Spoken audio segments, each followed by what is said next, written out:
E aí, pessoal, bem-vindos a mais uma análise. Hoje a gente vai mergulhar direto num documento de origem incrivelmente intrigante. Vamos explorar Gênesis, capítulo 24, dos versículos 1 ao 14. E olha, para quem tem interesse em entender como grandes responsabilidades são delegadas na prática, esse relato é um prato cheio. Não é apenas uma história antiga qualquer, é quase uma masterclass sobre dever, planejamento estratégico e a arte de delegar uma missão de altíssimo risco. A gente tem o seguinte cenário: Abraão, um homem já bem avançado em idade, que prosperou em absolutamente tudo, mas que agora tem um desafio monumental. Ele precisa garantir o futuro da sua linhagem através do seu filho Isaac. E para isso, ele chama o seu servo mais antigo, o cara que gerencia toda a fortuna dele, para a missão mais importante de toda a sua vida. Seção 1. Um juramento muito incomum. Bom, toda essa grande operação começa com um momento bem peculiar para os nossos padrões modernos. É o briefing inicial, onde os termos vão ser selados. E o que é realmente interessante aqui é o nível de seriedade que já é estabelecido logo de cara. Abraão vira para o servo e pede para ele colocar a mão debaixo da coxa dele para fazer um juramento pelo Deus dos céus e da terra. A gente sabe que hoje em dia se assina um contrato, se reconhece firma no cartório ou se dá um aperto de mão. Mas na antiguidade, esse gesto físico específico era um dos níveis mais profundos de compromisso que existiam. Era um juramento sagrado, vinculativo, que amarrava a autoridade do mestre à obediência total do servo. O peso dessa cena é palpável. O servo, que já é o grande administrador da casa, está prestes a receber a tarefa mais crítica da história daquela família. Seção 2. As regras da missão. Então, o que exatamente esse servo precisa fazer? Como em qualquer operação estratégica de alto nível, os objetivos têm que ser traçados com uma clareza absoluta. E aqui a gente vê como Abraão desenhou fronteiras geográficas e culturais super rígidas. É muito legal notar como isso funciona exatamente como um briefing moderno. Primeiro ponto, a esposa para Isaac tem que vir da terra natal e da parentela de Abraão. Segundo, sob hipótese alguma, ela pode ser das filhas dos cananeus, que era o povo com o qual Abrão convivia ali na época. E terceiro, Isaac não pode de jeito nenhum sair de onde está. Imagina só a dor de cabeça logística que isso impõe.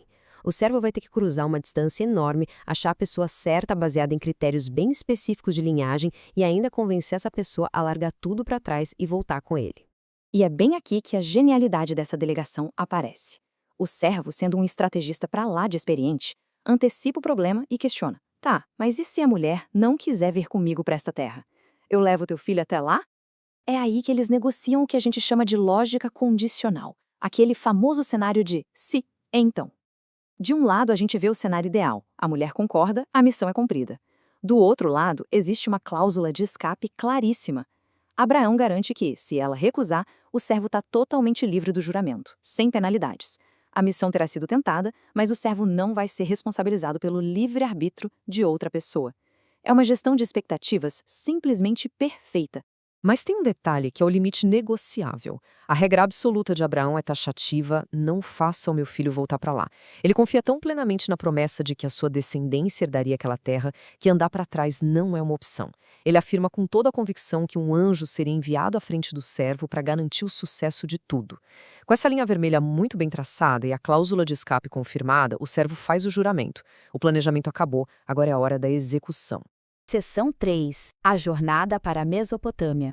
Certo, vamos mergulhar nisso. O contrato está selado e a viagem começa rumo à cidade de Naor, lá na Mesopotâmia. O texto faz questão de jogar a luz num número bem específico, 10. O servo levou 10 camelos do seu mestre. E isso não é só um detalhezinho logístico, tá? É uma baita demonstração visual de quanto Abraão era rico, já que tudo estava nas mãos do servo. Mas, mais do que isso, guarda bem esse número.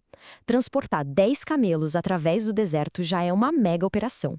E como a gente vai ver daqui a pouco, esse mesmo número vai ser a base de um esforço físico monumental mais pra frente na história. Avançando um pouco, a gente acompanha a chegada ao destino. E o cara é estratégico demais. Ele não entra na cidade batendo de porta em porta perguntando quem está disponível. Ele se posiciona. Ele faz os 10 camelos se ajoelharem do lado de fora da cidade, coladinho num poço de água, e o timing é coisa de mestre, no fim da tarde, exatamente na hora em que as moças saíam para buscar água. Ele simplesmente se colocou no lugar certo, na hora exata em que o fluxo de pessoas que ele precisava avaliar iria cruzar o caminho dele. É uma verdadeira aula de posicionamento tático. E é ali, em pé, que ele faz uma oração pedindo que as coisas fluam bem para o lado do mestre dele. Seção 4. O teste decisivo do poço. E assim a gente chega no grande clímax da nossa análise. O momento em que o servo prepara a execução de um plano altamente específico. O plano é genial e rigoroso ao mesmo tempo. Ele monta uma estratégia em 3 passos. Ele não vai escolher pela aparência nem perguntar a árvore genealógica de imediato. Ele vai testar o caráter. O passo 1 é simples. Ele vai pedir a uma jovem que abaixe o cântaro para ele tomar uma água. O passo 2 é o verdadeiro filtro da história.